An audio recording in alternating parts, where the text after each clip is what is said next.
Ahojte, takže pozdravujem vás teraz z krásneho mesta, ktoré sa volá Guanajuato. Čím je vlastne zaujímavé mesto Guanajuato, tak bolo to vlastne z jedných z centier mexickej revolúcie za nezávislosť, ktorá vlastne vypukla v roku 1810 a odtiaľ sa vlastne šírila do zvyšku celej krajiny. S tým, že čím toto mesto je zaujímavé, prečo by malo stať za zmienku a zároveň za zastávku na vašej plánovanej ceste do Mexika, tak je to práve s tým, že celé to mesto je ukryté vlastne v samotných horách, ako tu máte možnosť vidieť vlastne teraz pred sebou, s tým, že jednotlivé uličky tohto mesta tak sú vlastne krásne k sebe vlastne túlia, dajú sa tam robiť pekné večerné prehliadky. No a jak som vám vlastne spomínal, bolo to centrum z jednej ako mexických revolúcií.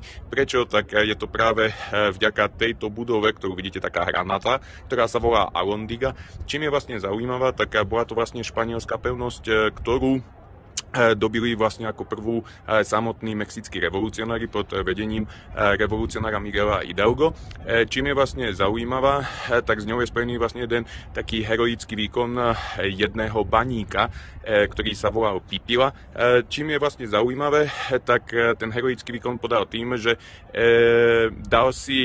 nebolo nejak možné vlastne dobiť túto pevnosť, tak on si dal vlastne na svoj chrbát obrovskú kamennú jakoby tehlu, keď to tak nazvem, aby si zakryl svoju chrbticu. No a vydal sa na cestu do krížovej paľby samotných španielských vojakov z tej pevnosti. S tým, že keď sa priblížil k samotným dreveným dverám tej pevnosti, tie polial samotným olejom, zapálil, no a tak vlastne revolucionári dobili túto pevnosť. Inak, čo sa týka vlastne tohto samotného mesta, čím je vlastne ďalej zaujímavé, tak je zaujímavé tým, že vlastne ťaží sa nám tu, prosím vás, do súčasnosti striebro. V okolí je niekoľko veľkých baní, do ktorých sa dajú podniknúť rôzne výlety, čiže spoznáte, ako prebieha ťažba striebra tuto v okolí.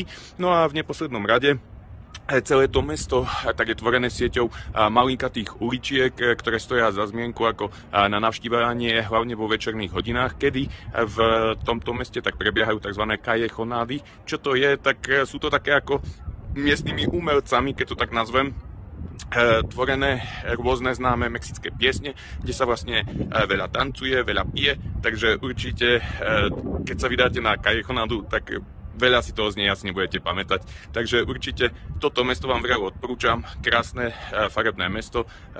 Myslím, že budete maximálne spokojní. Takže dúfam, že sa tu niekedy stretneme. Ahojte.